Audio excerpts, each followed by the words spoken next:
Welcome to the show, everybody. It's the Crypto Lark. Today we're doing our Bitcoin news roundup, talking about all of the latest from Bitcoin land. Before we get into that, quick shout out, as always, to everyone who has been hitting that like button, and of course, everyone who has been subscribing to the channel. If you're not subscribed to the channel yet, make sure you hit that button down below to stay up to date with all of the latest in the crypto space. Furthermore, this is, of course, not professional financial advice. This is just a dude talking about cryptocurrencies on the internet. Let's get into it. Bitcoin, $7,007.50. Wait a second. It's February. That's not November. What's it doing all the way down there? Oh my goodness. Of course, this is the big news, I think, is that the price of Bitcoin has been going through a very rough patch recently. Obviously, we're down $12,000, more than $12,000 from recent all-time highs. Bitcoin is down about 60%. Huge drop in the price of Bitcoin. We're going to be covering some of the reasons for that today. And we're also going to be talking about a little bit of encouragement about why this isn't such a bad thing as many are making it out to be. But before we get into those more serious stories, great news. The Legend of Satoshi Nakamoto puzzle painting has been solved. Now this is the painting here, this dove and horse and strange chicken creature thing. This was actually a puzzle. If you could solve it, you would be able to figure out the address to get the Bitcoin. There was actually about 5 Bitcoin in this address, and it has been solved after 3 years of people knocking their heads against walls trying to figure it out. Pretty interesting idea. You can read of the details of the puzzle over here on Motherboard if you want to find out some more about what exactly that puzzle is all about. I wanted to give you some quotes from some people in the Bitcoin space just to give you some perspective on what's happening. This is Dr. Julian Hosp. He, of course, is the CEO over at 10x. Now, he was saying, I forecasted a $5,000 and a $50,000 Bitcoin in 2018. Seems we're on our way to the 5,000, so I'm confident we'll also see the 50,000 this year. It needed the weak hands out of the markets. It needed to get rid of fast money. Don't be those. And of course, what he's talking about here is that so many people got into Bitcoin when it was going $17,000, $18,000, $19,000 because they had seen the previous gains and thought that they could do those gains again moving forward. They bought the top, right? And a lot of people got in, and those are the same people that are panic selling now, and it's causing a rush for the exits. This is from Neil Strauss. I didn't realize Neil Strauss was into Bitcoin, but that's pretty cool nevertheless. Giving some perspective for all the people who said, gosh, I wish I had got Bitcoin when it was at $7,000, back when it was $18,000 or $19,000. And now that it's dropped down to $7,000, Bitcoin's crashing, I'm getting out. Of course, the smart investors, the long-term Bitcoiners, just see this as another buying opportunity, not as a moment for panic, without a doubt.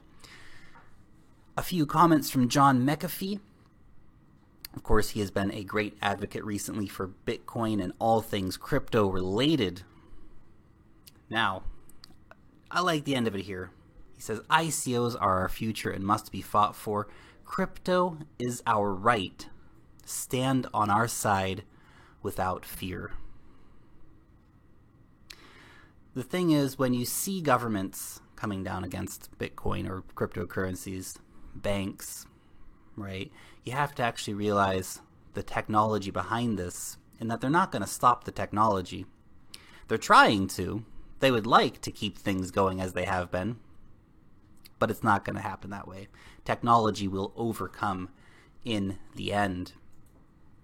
And this one from Charles Hoskinson, changing the world takes endurance, pain, and hard work. Market corrections shake off weak hands and harden the resolve of the truly dedicated to continue the drudgery. Crypto isn't dead.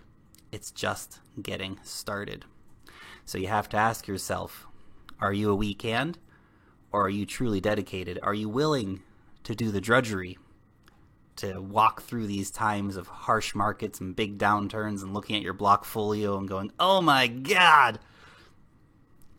Crypto's not dead, guys. Long way from it.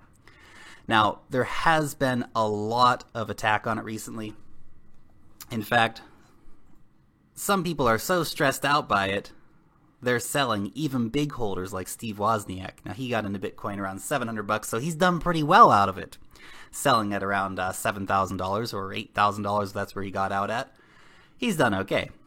He's done okay, but he was actually so stressed over the price and watching the price action all the time. He's just like, I just have to get out of this. I can't take it anymore. I can't take it. It's driving me crazy checking my Blockfolio all the time. Okay, now where's some of this FUD coming from? Now look, the mainstream media is just having one of their kind of storm level orgasmic kind of events where they're like, oh my god, Bitcoin's falling to pieces. Oh. Look, there's a lot of reasons behind it. Mainstream media won't really give you the reasons. They'll just bring on people that say Bitcoin's the end of the world and all this stuff. You have to, of course, wonder who are those people being paid by. Now, if you look at what's actually happening on the ground, over in the UK, banks ban Bitcoin purchases with credit cards. With Lloyd Banks, Halifax Bank, Bank of Scotland. This, of course, to add on to JP Morgan Chase, Bank of America, and Citigroup. Now that's credit card purchases in particular. They said it's too risky for them. These guys, I tell you, they're like clowns of the first degree. We'll sell you guys bad debt that we know is bad, screw our customers, crash the global economy, but buying cryptocurrencies with your credit cards, that's risky business. That's where we draw the line, guys. Oh, you guys. Those guys are funny. Down in Australia, Westpac Bank, ANZ, and NAB are not planning a crackdown yet.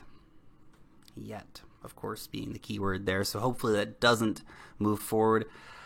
These international banks may start putting pressure on, for example, Australian banks or New Zealand banks, Hong Kong banks, Singapore banks. Hopefully we don't see that happening. So far, this is a little more limited. Now, in Australia, it's getting so serious, even schools are saying, hey guys, Bitcoin, be cautious. They're literally telling this to people in school now, guys. It's crazy. Absolutely crazy. And of course, Visa and MasterCard themselves have both decided to reclassify the way that cryptocurrency purchases are processed. Now that is, of course, very problematic. This is what we're seeing a lot with people now getting charged as a foreign exchange fee. So, not to say they've canceled or banned or anything, not like the banks have been doing, but they're making it harder to buy Bitcoin and other cryptocurrencies, increasing fees, for example. So, not good, but that's what's happening. Now, this is the testimony that will be happening tomorrow for the SEC Senate Oversight hearing. Now, having a read through this, I think this is generally good news. It's certainly not bad news.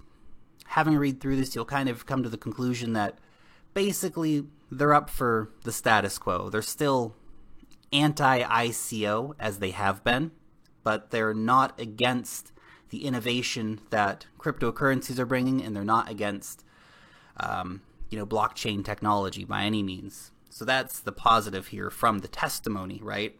Obviously, we still have to see what the senators actually decide, because the reality is you got a lot of paid off people, paid off by the big banks, who are sitting there making the final decisions. But this is the testimony that we're going to be hearing tomorrow, so we'll have to see what the final verdict is. But from the first glance, it looks like we don't have too much to worry about here from the SEC, so hopefully that won't be any FUD that gets added in. Over in China, they are enlisting the Great Firewall to block Bitcoin websites. Now, this is, of course, blocking people from getting on, of course, ICOs, but it's also blocking them from trading services as well. Again, China just doubling down on trying to stop people from getting their hands on cryptocurrencies because, of course, it is a threat to the establishment. Okay, over into Russia. Russia has drafted a bill to create offshore companies to trade cryptocurrencies. Now, they are doing this in the far eastern and the far western sides of the country. A small island off of Kaliningrad and a small island off of Vladivostok will be made into offshore zones for trading cryptocurrencies. It's just that classic Russian way of saying, well, there's one rule for the masses, but we're going to set up some offshore zones so that we can still make a buck off of it. Classic, guys. Absolutely classic. Bitcoin ATM installations now outpacing bank ATMs. That is an amazing statistic. Now, look, part of that is, of course, that there is a large saturation of bank ATMs already, but nevertheless, it is certainly encouraging to see that there are a lot of Bitcoin ATMs coming to a store near you. Not many in New Zealand yet, though, but certainly they are starting to proliferate globally. UPS might be making a locker that accepts Bitcoin. That's pretty cool. Really, when you start seeing big companies, and this is a might be making, right? We'll have to see the final verdict. Of course, when you start seeing big companies saying, hey, that's a potentially really good payment solution, or that's something that let's test it, see how it works. You go back to all that stuff we were looking at earlier, you realize how much BS it is. The banks trying to manipulate the markets. I mean, the fact that JP Morgan's making it more difficult for people to buy Bitcoin, I guarantee those SOBs are buying the dip, because that's what they do. That's what they do. I feel like it was a test with Jamie Dimon. See, can Jamie Dimon push the market down by saying some stuff on TV? Yeah, nice. Okay, let's go double that, hit it even harder, pay the mainstream media guys and all the rest of it. And that's all just, speculation, of course, conspiracy stuff, but I would not be surprised. That's what big money does. Mark Cuban confirms the Dallas Mavericks will accept Bitcoin for tickets. That's pretty cool news. Mark Cuban, of course, finding any way possible to get his hands on cryptocurrencies. I love it, Mark. Keep doing it, man. Over in Japan, the leading low-cost airline will be accepting Bitcoin in the near future. They haven't finalized exactly how or when that's going to happen, but they will be accepting Bitcoin, so that's very nice news. Hopefully all airlines will start doing it. The North American Bitcoin Conference, which took place recently, finished at a strip club. Now, that goes to feed more of the negative narrative around cryptocurrencies and Bitcoin in general, that it's, this bro culture, it's all sexist and stuff, and, it keeps women out, and, well, that kind of stuff does keep women out. I mean, really, how many women that went to that conference would have wanted to go to a strip club afterwards? Whoever decided that as the evening activities was pretty silly. They quoted one guy there as saying, "We like naked girls." Now look, obviously, if some dudes from the conference want to go to the strip club afterwards, well, that's their business. But the frickin' conference should not be having that as a thing. It just gives more ammunition to say, hey, look, it's just a bunch of bro dudes hanging out, being sexist, and all this crap, and it's just... That's got to be fixed. Don't approve North American Bitcoin Conference. Should have had it somewhere else. The Chinese Bitcoin mining machine sellers are immune to the cryptocurrency crackdown, at least currently, I could say. And that's an interesting fact, because if you look at what's been happening in China with cryptocurrencies, to realize that Bitmain, trucking along, business as usual, interesting thing to think about. They're very happy to sell those machines because they know it's big business. But even Bitmain, I feel like they see the writing is on the wall. That's why they're setting up shop in Canada. That's why they're incorporating in Switzerland. They're worried, of course, that just because this hasn't happened yet, that it might be coming. So we'll have to see how that continues. Obviously, if somebody in China was just making the chips, theoretically those chips could be multi-purpose, right? So there could be a company just making the chips and they could be doing the assembly somewhere else potentially if that's what happens. Over in Ukraine, there's a Ukrainian law that may separate mining from cryptocurrencies. Now this is interesting because over in Ukraine they've generally been moving in a very pro-cryptocurrency direction, but they seem not to like mining. Recently, raids on mining facilities in Kiev and the Kiev Oblast, so that an oblast is the surrounding region, think of it like a state or territory, have been conducted on Thursday of last week. 400 mining rigs have been confiscated. 1,500 hard disks, thousands of graphic cards. That's crazy.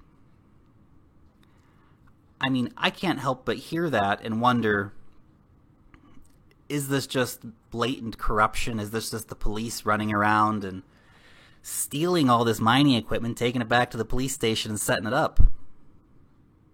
I would not be surprised.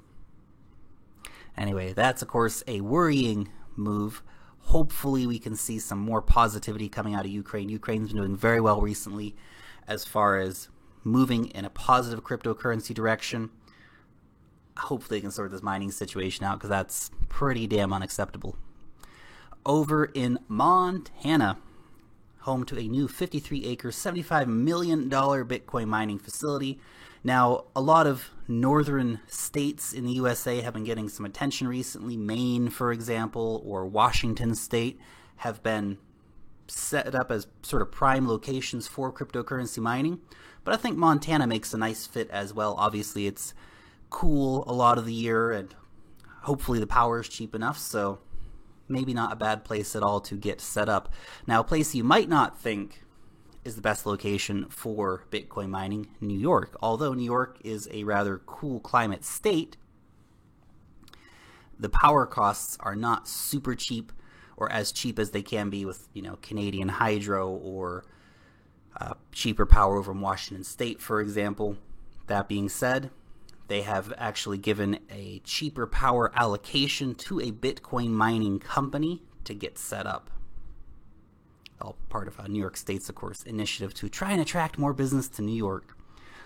Pretty cool. Samsung is building Bitcoin mining chips. Fantastic. All about it. This is really cool to see more big players coming in. Obviously, this is the second really big player in the past couple of months to start getting involved in chip production. This, of course, the other being GMO from Japan, giant internet firm over there. They're going for the 7 nanometer chip. Samsung coming into the fight here as well. Will be very interesting to see moving forward. And finally, it is time to give away some good old-fashioned Bitcoin. $50 worth of Bitcoin. Oh, no address there. Oh, no address there. Hey, we got it. Provisioning for the zombie apocalypse. $50 worth of Bitcoin coming your way, dude. If you guys want to be in to win $50 worth of Bitcoin, put your Bitcoin address in down below, preferably a SegWit Bitcoin address. Long live the blockchain, and peace out till next time.